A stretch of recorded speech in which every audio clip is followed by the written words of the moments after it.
교과 해설에 오신 여러분을 환영합니다. 저는 이재진입니다. 유명한 일화입니다. 일전에 오래된 일인데요. 장수 퀴즈라는 TV 프로그램이 있었습니다. 시골에 계신 어르신들을 모시고 퀴즈를 푸는 프로그램이었는데요. 하루는 할아버지 할머니가 출연을 하셨습니다.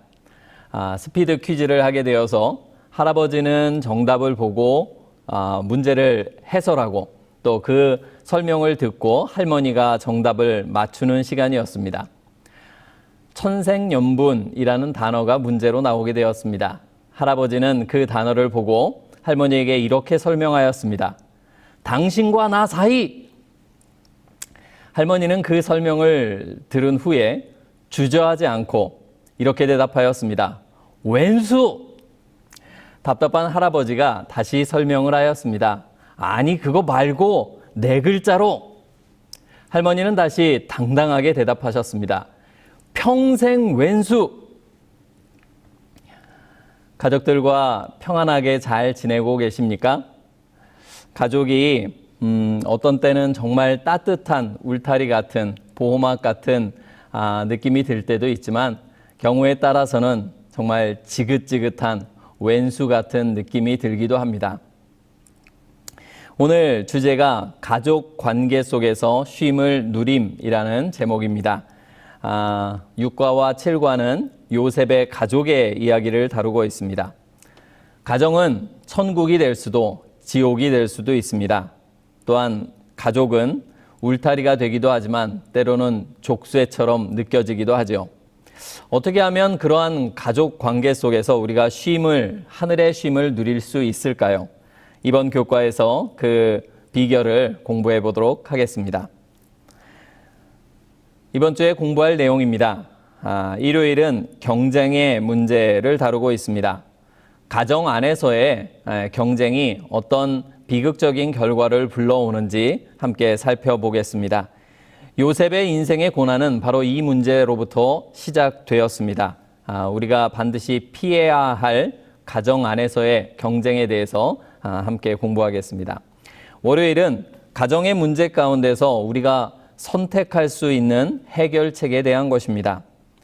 가정은 또 가족은 우리가 선택할 수 있는 것이 아니죠. 그저 주어진 것입니다. 그러나 그 가정 관계 안에서, 가족 관계 안에서 우리가 선택할 수 있는 것들이 있습니다. 과연 그것이 무엇인지 함께 살펴보도록 하겠습니다. 화요일은 관계의 기초가 되는 건강한 자존감을 어떻게 키울 것인지에 대해서 공부합니다. 스스로를 아끼고 존중하지 못하는 사람은 타인과도 원만한 관계를 맺기가 어렵습니다. 그래서 그 모든 관계에, 건강한 관계의 기초가 되는 건강한 자존감을 키우는 법에 대해서 우리가 공부하도록 하겠습니다. 수요일은 건강한 관계를 맺는 원칙에 대해 공부합니다. 원칙이 없으면 관계는 휘둘리게 되고 결국 관계는 망가지게 됩니다. 관계에는 반드시 원칙이 필요합니다. 과연 어떤 원칙이 필요한지 우리가 함께 살펴보겠습니다. 마지막으로 목요일에 우리가 기억해야만 하는 일상의 대쟁투적인 맥락을 좀 살펴보겠습니다. 우리는 우리만 살고 있지 않습니다. 우리의 인간관계는 실제로는 영적인 관계의 연장선상에 있습니다. 그래서 우리가 맺고 있는 모든 관계들이 선과 악의 대쟁투에 연결되어 있음을 기억해야만 합니다. 이러한 공부들을 통해서 우리가 우리의 관계를 좀 더 성서적으로 그리고 참된 쉼을 경험할 수 있는 가족 관계로 변화시키게 되기를 바랍니다. 기억절을 읽겠습니다. 그러므로 사랑하는 자들아 너희가 이것을 미리 알았은즉 무법한 자들의 미혹에 이끌려 너희가 굳센 데서 떨어질까 삼가라. 오직 우리 주 곧 구주 예수 그리스도의 은혜와 그를 아는 지식에서 자라가라. 영광이 이제와 영원한 날까지 그에게 있을지어다. 아멘.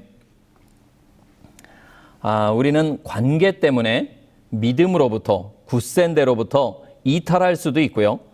반대로 관계를 통해서 예수님을 아는 지식에서 더욱더 자라갈 수도 있습니다. 자라감의 비결을 함께 살펴보시겠습니다.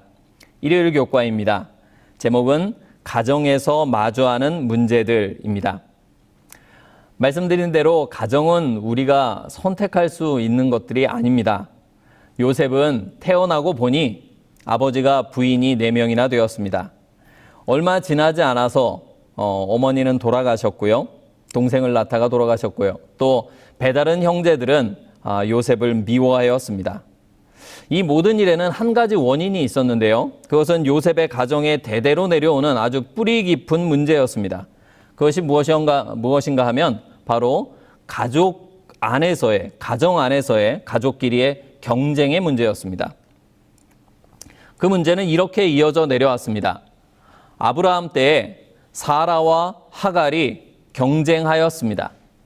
그 경쟁의 문제는 그 자녀들인 이삭과 이스마엘에게 그대로 이어졌고 결국에는 하갈과 이스마엘이 집에서 쫓겨나는 파국적인 결말을 맞이하게 되었습니다.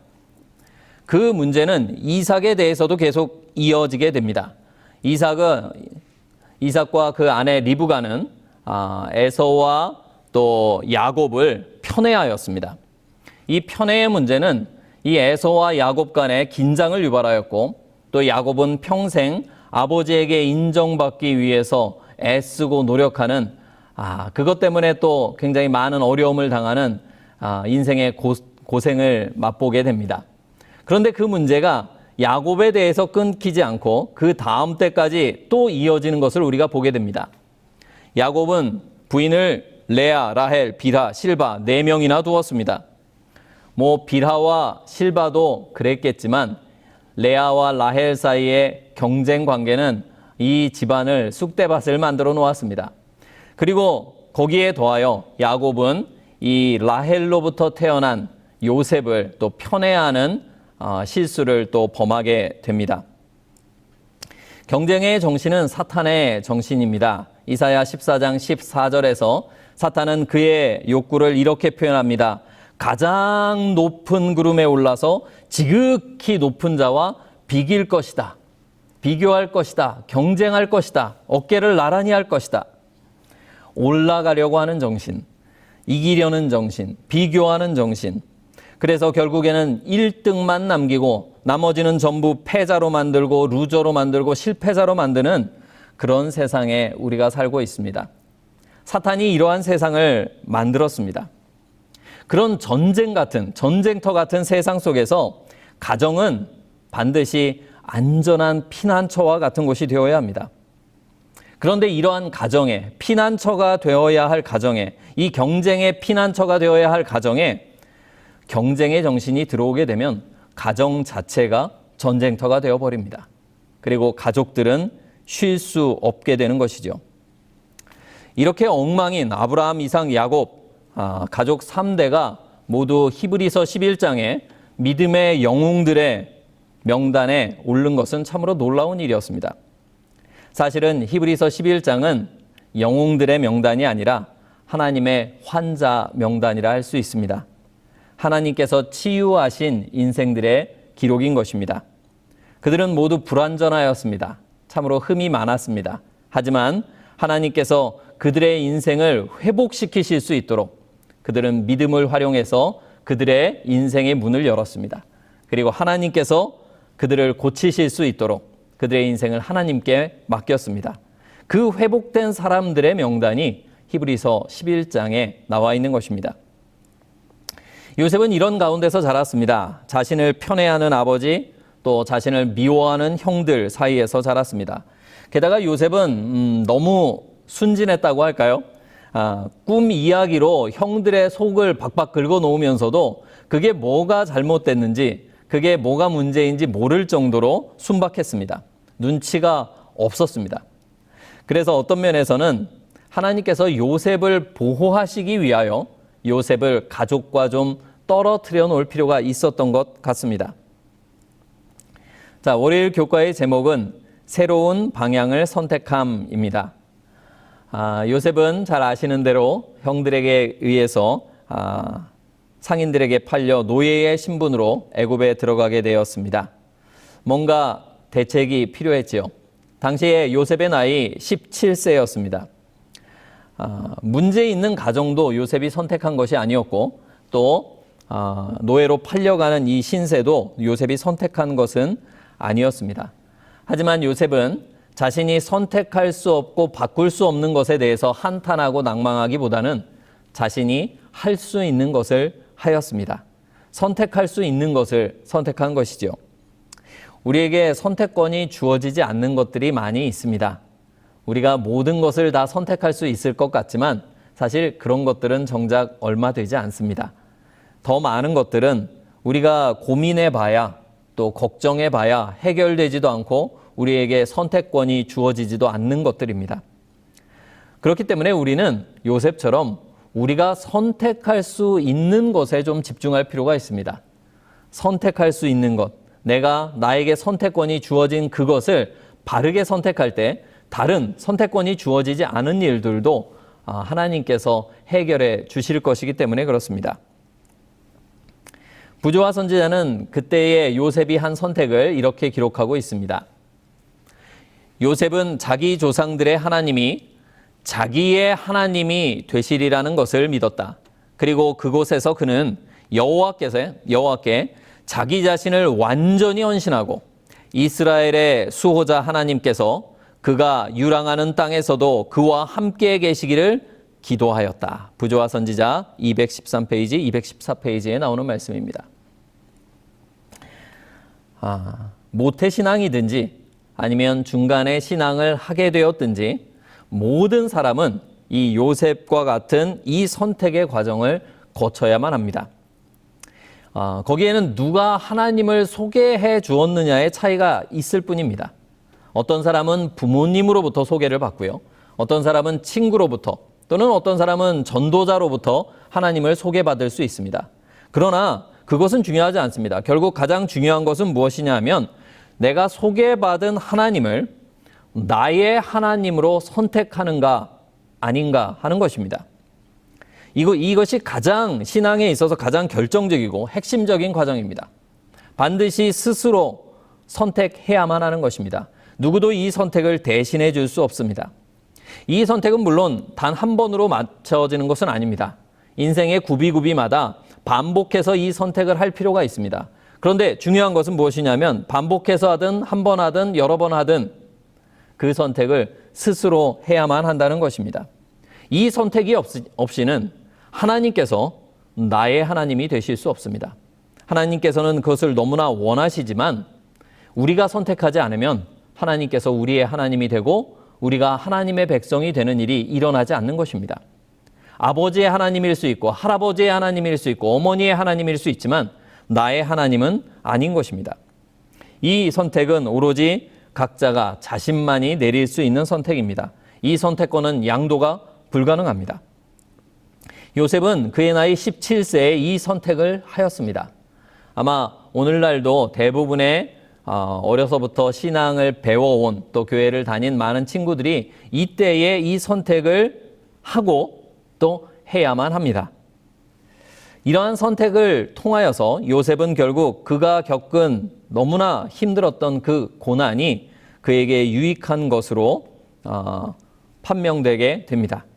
하나님께서는 우리에게 최선의 것을 허락하십니다. 그리고 우리가 하나님 손에 우리의 인생을 맡기고 우리의 선택을 하나님의 편에 둔다면 하나님께서는 그 모든 허락하신 모든 것들을 선하게 사용하실 수 있는 것입니다. 화요일 교과의 제목은 진정한 자존감 찾기입니다. 요셉은 노예가 되었습니다. 한순간에 그의 정체성이 뒤바뀌게 되었죠. 그는 부유한 가정에 가장 사랑받는 특별한 아들에서 말도 잘 못하는 외국인 노예로 전락하였습니다. 사람은 타인을 통해서 스스로를 평가하게 되어 있습니다. 우리가 우리 스스로, 우리의 눈이 내 얼굴을 스스로 볼 수 없는 것처럼 우리는 우리 스스로를 제대로 보기 힘듭니다.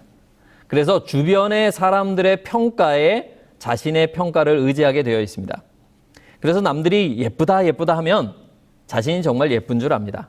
물론 오늘날에는 잘 만들어진 거울이 있습니다. 카메라도 있죠. 하지만 그것을 보고 정말 내가 예쁜지 아닌지 판단하는 그 판단의 영역은 내 스스로의 능력이 아닙니다. 다른 사람들이 보고 그것을 예쁘다, 잘생겼다, 매력적이다, 멋지다. 그러면 나도 그렇게 그 판단을 받아들이게 되어 있습니다. 남들이 착하다 하면 착한 줄 아는 것입니다. 그런데 남들이 나를 싫어하면 어떻게 될까요? 스스로도 자신을 사랑하기 힘들어지게 됩니다. 넌 이상해 라고 남들이 다 얘기를 하면 내가 생각해도 나는 이상한 사람이 되는 것입니다. 너는 못났어 라고 다른 사람들이 얘기하면 나는 정말 못난 사람이 되는 거예요. 그래서 가족은 서로에게 가장 긍정적인 거울이 되어줘야만 합니다. 가정 안에서 서로가 서로를 긍정하고 인정해주고 사랑해주고 높이 평가해주고 칭찬해줄 때에 우리의 자존감이 건강하게 자라날 수 있습니다. 가족이 서로를 사랑하고 아낄 때에 가족 구성원들은 건강한 자존감을 갖게 되는 것입니다. 스스로를 존중하고 아끼고 사랑할 수 있게 됩니다. 하지만 이것만으로는 충분치 않습니다. 왜냐하면 모든 사람이 내 가족처럼 나를 평가하지는 않기 때문에 그렇습니다. 나를 향한 타인의 태도와 그 반응은 언제든지 바뀔 수 있습니다. 요셉이 그러했습니다. 요셉이 집에 있을 때는 물론 그의 형제들은 요셉을 싫어했지만 그는 그의 아버지를 통해서 아주 멋진 자존감을 가질 수 있었습니다. 나는 특별한 사람이구나. 나는 사랑받는 사람이구나. 나는 가치 있는 사람이구나. 그런데 그가 애굽에 오자 그 모든 평가가 뒤바뀌어 버렸습니다. 그는 말도 잘 못하는 외국인의 노예일 뿐이었습니다. 그의 자존감은 깨어질 수밖에 없는 상황이었던 것입니다. 그래서 우리에게는 변치 않고 결코 흔들리지 않는 자존감의 토대가 필요합니다. 사람의 평가와 사랑에 내 자존감을 올려두게 되면 이건 언제든지 흔들릴 수 있고 또 언제든지 떨어져서 깨어질 수 있기 때문에 그렇습니다. 요셉은 그 토대를 다시 발견하였습니다. 아버지의 사랑과 아버지의 평가, 물론 그것은 매우 긍정적인 바탕이 되어주었지만 요셉은 그 토대를 아버지의 사랑에서 하나님의 사랑으로 옮겨갔습니다. 그리고 자신의 내가 어떤 사람인가에 대한 판단을 하나님의 사랑의 시선으로 다시 평가하였습니다. 영원히 흔들리지 않는, 영원히 변치 않는 반석 되시고 바위가 되신 하나님, 그 사랑 위에 자신의 자존감을 올려두었습니다. 그것이 요셉의 자존감의 토대가 되고 기초가 되었습니다. 이 자존감이 중요한 이유는, 특별히 관계에 있어서 중요한 이유는 자기 자신을 사랑하고 아끼지 못하면 다른 사람도 제대로 사랑할 수 없기 때문에 그렇습니다. 스스로를 인정하고 존중하지 못하는 사람은 쉽게 상처를 받습니다. 다른 사람의 작은 행동이나 말이나 때로는 농담에도 크게 상처를 받습니다. 그리고 그 사람을 미워하게 됩니다. 또 자존감이 약할 경우에는 자꾸 화를 내게 됩니다. 상처를 입으니까 저 사람은 나를 상처 입히는 사람이야 라고 상대방을 오해하게 되기 때문에 자꾸 화를 내고 그에게 공격적으로 반응하게 되는 것입니다. 때로는 과도하게 남을 의지하게 됩니다. 나는 별로 믿을 만한 사람이 아니고 나는 별로 신뢰할 만한 사람이 아니고 나는 보잘것없는 사람이니까 나보다 더 나은 친구나 배우자나 연인이나 또 다른 선생님이나 목사님이나 여러 다른 사람들을 과도하게 의지하게 되는 것입니다. 그러다 상처를 받으면 어떻게 될까요? 마음 문을 닫아버리는 것입니다. 이런 상태에서는 관계가 건강하게 발전되고 또 유지되기가 매우 힘들게 됩니다. 그래서 자존감이 중요합니다. 이것은 우리가 가장 잘나고 가장 뛰어난 사람이 되어서 자신을 존중하는 것이 아닙니다. 만약 이런 자존감이라면 그럴 수도 없거니와 만약 이런 식의 자존감, 나는 다른 사람들보다 잘났어, 나는 다른 사람들보다 뛰어나 라고 생각해서 판단해서 얻은 자존감이라면 너무나도 쉽게 깨어질 수 있습니다. 왜냐하면 우리가 살아가면서 나보다 더 잘나고 뛰어난 사람, 또 그렇게 생각되는 사람 자주자주 만나게 되기 때문입니다. 그럴 때마다 자존감이 깨지면 이 자존감은 남아있지 않게 됩니다. 우리에게 필요한 자존감은 있는 그대로, 내 모습 그대로 스스로를 인정하고 긍정하는 것입니다. 약점이 없는 것이 아닙니다. 그 약점까지도, 그 결점까지도, 부족한 부분까지도 그대로 인정하고 수용하고 긍정하는 자존감이 필요합니다. 이러한 자존감이 어떻게 가능할까요? 우리가 하나님께 가면 이러한 자존감을 얻을 수 있습니다. 왜냐하면 우리가 하나님께 갈 때 우리는 우리의 부족함을 더욱더 깊이 인식합니다. 우리의 약점을 깊이 인식합니다. 우리의 죄됨을 인정할 수밖에 없습니다. 그런데 하나님께서는 그럼에도 불구하고 우리를 있는 그대로, 내 모습 그대로 받아주시기 때문에 그렇습니다. 나를 그렇게 대해주시니까 내 모습 그대로 받아주시는 하나님을 통해서 나도 내 자신을 있는 그대로 받아들이고 인정할 수 있게 되는 것입니다. 그래, 나는 약점이 있어. 맞아, 나는 이걸 잘 못해. 그래도 괜찮아 라고 인정할 수 있게 되는 것입니다. 뿐만 아니라 그것으로 끝나지 않고 하나님께서는 우리를 변화시키시고 성장시켜 주십니다. 그러한 하나님과의 교제 가운데서 우리에게 건강한 자존감이 생겨요. 그럼 그 건강한 자존감을 가지고 다른 인간관계도 건강하게 맺을 수 있게 되는 것입니다. 내가 내 자신을 긍정하고 인정할 때 또 다른 사람의 다른 모습도, 나와 다른 모습 또는 때로는 약한 모습도 우리가 인정해 줄 수 있고 긍정해 줄 수 있게 되기 때문에 그렇습니다. 수요일 교과의 제목은 하나님의 방법으로 관계 맺기입니다. 이 요셉은 만나는 대부분의 사람과 매우 원만한 관계를 맺었던 것으로 보입니다. 요셉은 주인 보디발과도 좋은 관계를 맺고 지냈고요.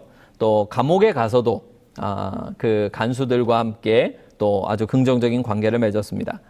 하지만 요셉 주변에는 꼭 이상한 사람들이 있었습니다. 예를 들면 그렇습니다. 편애하는 아빠가 있었습니다. 요셉의 아주 어린 시절은 그 편애하는 아빠가 있었고 또 요셉을 미워하는 형들이 있었습니다. 이번에는 요셉이 보디발의 아내를 만나게 되는데요. 이 보디발의 아내는 타인을 자기 마음대로 조종하려는 사람이었습니다. 우리 곁에도 이런 사람들이 있죠. 내 마음대로 다른 사람들을 좌지우지해야 직성이 풀리는 사람들. 또 내 말대로 내 마음대로 해주지 않으면 화를 내거나 짜증을 내거나 그 관계를 막 뒤흔드는 그런 사람들이 있습니다. 요셉 곁에도 그런 사람이 있었습니다. 사실 우리 모두가 그렇습니다. 우리 모두가 주변에 이상한 사람들이 한둘씩은 있습니다. 그뿐만 아니라 우리가 인정해야만 할 것은 우리 각자가, 우리 자신이 모두 어딘가 이상한 사람들이라는 사실입니다. 다 죄인이니까 그렇습니다. 우리 모두가 죄인이고 모두가 이상한 사람입니다. 우리가 만일 내 스스로 나는 그렇지 않아, 나는 안 이상해, 남들만 이상해 라고 생각하면 인간관계가 어려워지게 됩니다. 그렇지, 내가 좀 이상하지, 좀 특이해, 난 죄인이니까 라고 인정할 때에 인간관계의 그 꼬인 관계들이 풀릴 수 있게 됩니다. 나는 문제없고 상대방만 문제다 이렇게 생각하면 인간관계가 풀릴 수가 없는 것입니다. 분명히 나에게도 무언가 문제가 있는 것입니다. 보디발의 아내는 날마다 요셉을 유혹하였습니다. 창세기 39장 10절에 보면 이 유혹이 단발적인 유혹이 아니었음을 알 수 있습니다. 아마 마지막 가장 큰 문제가 되었던 날에 요셉이 집에 들어갔을 때 아무도 없었던 것도 아마 보디발의 아내가 준비한 함정이었을 가능성이 높습니다. 요셉이 잘 자신의 형편을 설명하였습니다. 자신의 생각과 의지를 피력하였습니다. 그럼에도 불구하고 그녀는 막무가내였습니다. 요셉은 사탄의 함정에 빠졌습니다. 어느 쪽을 선택해도 안전치 않았습니다. 이 보디발의 아내의 유혹을 받아들여도 문제였고, 받아들인다고 한들 당장은 어떤 평안이 올 것 같지만 그것이 만약에 들켰을 때는 더 큰 문제가 일어날 확률이 높았습니다. 그렇다고 거절하면 또 거절한 대로 또 문제가 생길 확률이 높았습니다. 요셉은 정말 이러지도 저러지도 못하는 상황에 처한 것입니다. 사실 우리가 겪는 또 우리가 맺고 있는 인간 관계라는 것이 그렇습니다. 아주 기가 막힌 묘수가 있어서 이렇게만 하면 모든 문제가 다 술술 풀리고 좋은 결과가 났으면 좋겠지만 그렇지 않은 경우가 훨씬 더 많습니다. 얼굴을 붉힐 일도 있고 때로는 아주 불편하지만 관계가 어색해질 것을 감수하고라도 거절을 해야 할 경우도 많습니다. 우리가 기억할 것은 이것입니다. 우리는 모든 사람을 다 만족시킬 수 없습니다. 그래서 관계에는 원칙이 필요합니다. 모든 사람들의 요구를 다 들어줄 수도 없고 그들에게 다 맞춰줄 수도 없는 노릇입니다. 그렇게 하면 그 관계가 유지될 것 같지만 결국에는 그 관계조차도 깨어지게 됩니다. 그래서 우리는 관계의 원칙이 필요합니다. 원칙이 없는 관계는 건강한 관계가 아닙니다. 원칙이 없는 관계는 결국에는 서로에게 손해가 되고 해가 될 뿐입니다. 요셉은 하나님의 뜻과 성경의 원칙을 관계의 원칙으로 삼았습니다.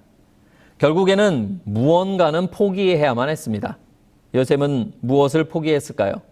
요셉은 하나님의 뜻을 포기하기보다는 안락한 삶을 포기하였습니다. 결과는 무엇이었습니까? 결과는 그렇게 좋지 않았습니다.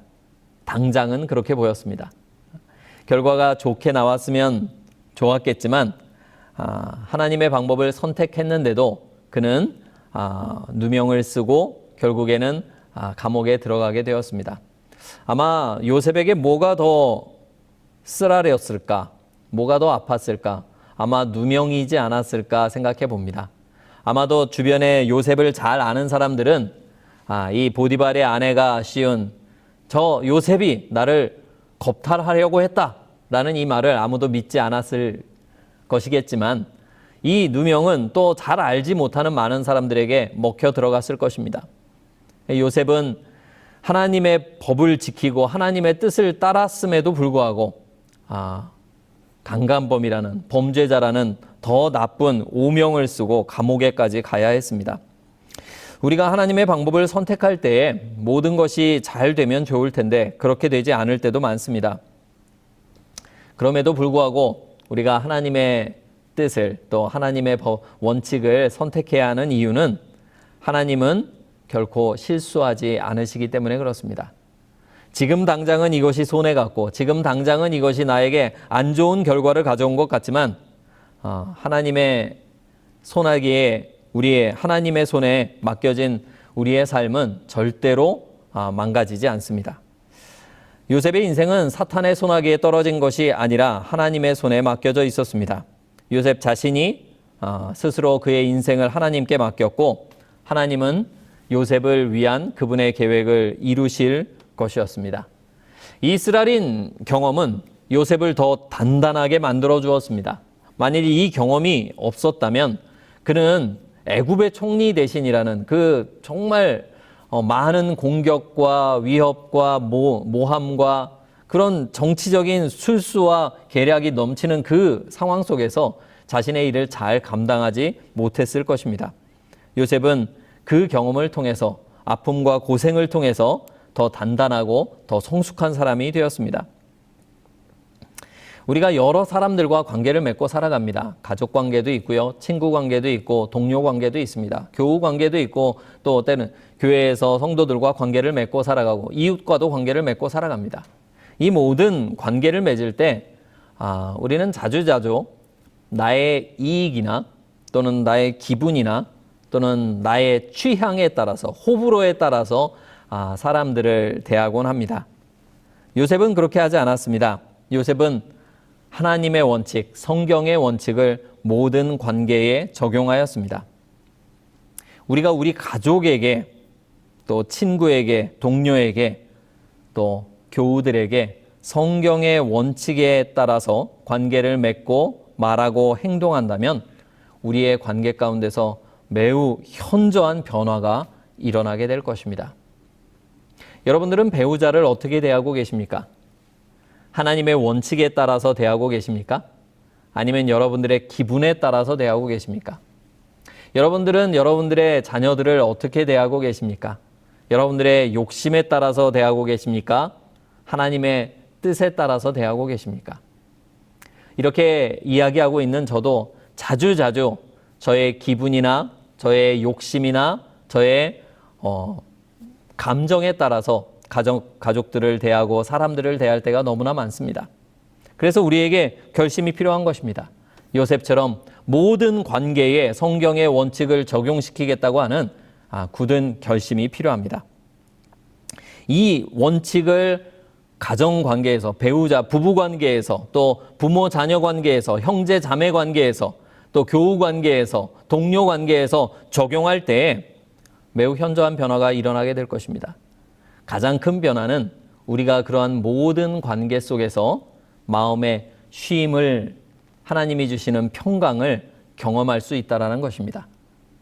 내 이기심을 채우려 하고 내 욕심을 채우려 하고 내 이익을 보려고 관계를 맺을 때에는 그 모든 관계들이 우리에게 부담이 되고 짐이 되고 족쇄가 되고 걸림돌이 되는데, 반대로 그 모든 관계에 사랑의 원칙을 적용시킬 때에 그 모든 관계들이 하나님께서 우리에게 주신 축복임을 우리가 알게 될 것입니다. 목요일 교과의 제목은 일상에서 경험하는 대쟁투입니다. 요셉은 성결함을 선택한 결과로 죄수가 되었습니다. 왜냐하면 이 땅은 공정하지 않기 때문입니다. 부조와 선지자를 보면 감옥에서도 초반에는 요셉이 매우 혹독한 가혹한 대우를 받았다라고 기록하고 있습니다. 그런데도요, 성경은 하나님께서 감옥에서도 요셉과 함께 하셨다라고 기록하고 있습니다. 뿐만 아니라 창세기 39장 23절은 요셉이 범사에 형통하였다라고 기록합니다. 이 형통하다라는 단어 찰라은은 성공하다, 번영하다라는 뜻을 가지고 있습니다. 그런데 그런 뜻과 함께 어떤 뜻이 있냐면 앞으로 나아가다, 전진하다, 또 발전하다라는 뜻을 지니고 있습니다. 요셉은 계속 전진하고 있었습니다. 그의 신분은 노예의 신분으로 다시 또 죄수의 신분으로 떨어졌지만 여전히 그는 계속해서 앞으로 나아가고 있었습니다. 노예의 신분도 감옥도 그의 전진을 막지 못했습니다. 하나님께서는 하나님의 계획대로 요셉을 성장시키고 계셨던 것입니다. 요셉은 감옥에서도 이상한 사람을 만납니다. 배은망덕한 사람이었죠. 요셉이 꿈을 해석해 주었던 술 맡은 관원장은 복권된 후에 요셉을 아주 까맣게 잊어버렸습니다. 그래서 그 이후로도 요셉은 약 2년간 감옥에서 더 지내야만 했습니다. 이 기간은 요셉에게도 매우 힘든 기간이었는데요. 희망이 꺼지는 시간들이었습니다. 어쩌면 내가 평생 감옥에 있을 수도 있겠구나 라는 생각이 드는 체념의 시간이었습니다. 우리 주변에도 그런 배은망덕한 사람들이 있기 마련입니다. 자연스럽게 사람이 입장이 다 다르다 보니까요. 우리가 내가 한 일은 잘 기억하지만 내가 받고 내가 유익을 얻은 것은 금세 잊어버립니다. 죄인이라서 그렇습니다. 그래서 그런 것들을 자꾸 보고 또 기억하고 자꾸 관심을 기울이게 되면 우리 마음에 낙심과 또 사람에 대한 불신이 커져가게 됩니다. 사탄은 우리 주변의 사람들을 통해서 우리를 넘어뜨리고자 합니다. 사탄은 주변 사람들을 통해서 요셉도 넘어뜨리고자 하였습니다.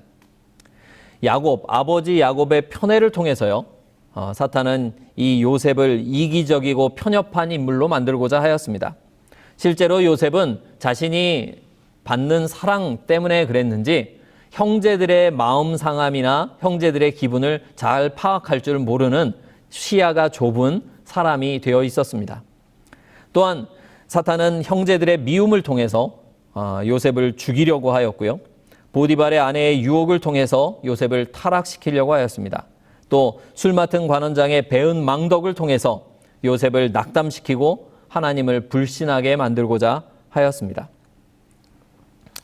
우리도 이렇게 요셉처럼 여러 가지 인간관계 속에서 살아가고 있습니다. 이렇게 다양한 인간관계 속에서 연결된 가운데서 살아갑니다. 이 관계들이 모두 다 완전치 않습니다. 왜냐하면 사람들이, 우리 자신이 모두 완전하지 않기 때문에 그렇습니다. 그런데 우리는 그럼에도 불구하고 우리의 관계들이 완전하기를 바라고 상대방이 완벽하기를 기대합니다. 배우자가 완벽하기를 기대하고 우리의 우정이 영원하기를 기대하고 우리의 교회가 완전하기를 기대하고 우리가 교회에서 만나는 성도들이 완전히 변화된 사람들이기를 기대합니다. 불가능한 소망이죠. 그래서 사탄은 이러한 불완전한 관계들을 이용해서 우리를 넘어뜨리고자 합니다. 오늘날 그렇게도 많은 가정들이 또 심지어 그리스도인 가정들이 불행한 이유가 여기 있습니다. 모두 완전하지 않은데 완전한 것을 기대하고 살아가는 것입니다. 그것이 내 자신이 완전하지 않다라는 것을 인정하는 데서 그치면 좋겠는데 나는 완전한데 상대방이 완전치 않다라고 우리들은 자주 오해하고 착각하고 살아가는 것입니다. 그래서 우리는 인간관계에 하나님을 모셔야만 합니다. 부부관계에 하나님께서 개입하셔야만 합니다. 하나님의 원칙이 부부관계의 원칙이 되어야 하고 하나님께서 우리 부부 사이에 배우자와 배우자 사이, 남편과 아내 사이에 하나님께서 개입하셔서 하나님의 사랑을 부어주셔야만 합니다. 그래야 제대로 된 관계를 맺을 수 있습니다. 죄인과 죄인이 얼마나 관계를 맺는데 약한지 우리는 아담과 하와를 통해서 알 수 있습니다. 범죄를 범하자마자 하나님이 금하신 것을 범하자마자 그들의 관계는 깨어져 버렸습니다. 서로를 비난하고 서로를 깎아내리고 상대방이 벌을 받더라도 나는 그 벌을 피하겠다라는 아주 이기적인 정신이 그 관계 사이에 지배하게 되었습니다. 오늘날 우리의 부부관계에, 형제 자매 관계에, 또 교우 관계에, 친구 관계에, 또 이웃 관계에, 성도들 간에 하나님의 원칙이 필요하고 하나님께서 개입하셔야만 합니다. 왜냐하면 우리의 인간 관계가 모두 대쟁투에 이용되고 있기 때문에 그렇습니다. 인간관계는 대쟁투가 벌어지고 있는 전쟁터입니다. 이 싸움에서 우리는 하나님 없이 대처할 수 있는 능력이 없습니다. 사탄은 전력을 다해서 우리의 관계들을 깨트려 놓고 있습니다. 그리고 그 관계를 깨트린 후에 그 책임을 하나님께 돌려서 하나님과 우리 사이도 깨트려 놓으려고 하고 있습니다. 우리에게는 하나님의 도우심이 절대적으로 필요합니다. 우리는 우리 스스로 누군가를 사랑하고 누군가를 아끼고 존중하고 할 수 있는 능력조차도 없는 것입니다. 인간관계, 다른 어떤 영역보다도 하나님의 도우심이 필요한 영역입니다. 금요일 교과의 인용문은 이렇게 이야기하고 있습니다. 요셉은 자신의 명예와 관심을 하나님의 손에 맡겼다. 비록 그가 잠시 동안 수고하고 고생하여야 했지만 하나님께서는 사악한 원수의 가혹한 공격으로부터 그의 명예를 안전하게 지켜주셨고 그의 정하신 때에 반짝반짝 빛나게 하셨다. 하나님께서는 감옥마저 요셉의 성공을 위한 도구로 사용하셨다. 아멘. 요셉은 그의 인간관계를 하나님의 손에 맡겼습니다. 우리도 그렇게 하게 되기를 바랍니다. 그러면 최악의 상황조차도 하나님께서는 우리의 성공을 위한 도구로 사용하실 것입니다. 그러면 그 안에서도 감옥 안에서도 형통할 수 있고 쉼을 얻을 수 있게 되는 것이 되기 때문입니다. 성경의 원칙을, 하나님의 원칙을 우리의 가족관계의 원칙으로 삼게 되기를 바랍니다. 상대방을 너무 오래 보지 않게 되기를 바랍니다. 상대방도 완전치 않은 사람입니다. 우리 자신도 완전치 않은 사람입니다. 오직 완전하신 우리의 구원자께서 개입하셔야만 우리의 관계들이 유지될 수 있습니다. 배우자를 대할 때, 자녀를 대할 때, 부모님을 대할 때, 형제 자매를 대할 때, 친구를 대할 때, 이웃을 대할 때, 또 성도들을 대할 때 하나님의 원칙이 우리의 원칙이 되기를 간절히 바랍니다. 그 모든 관계들의 사랑의 원칙, 희생의 원칙, 자아 부정의 원칙을 대입시키게 되기를 바랍니다. 적용하게 되기를 바랍니다. 그러면 그 모든 관계들 가운데서 우리가 하늘의 쉼을 맛보게 될 것입니다. 가정 안에서의 쉼은 오직 하나님의 방법으로만이 취할 수 있는 것입니다. 하나님께서 주셔야 가능한 것입니다. 우리 하나님의 평강이 모든 시청자들의 가정에 또 마음에 넘치기를 우리 주님의 이름으로 기도합니다. 공부를 마치겠습니다. 감사합니다.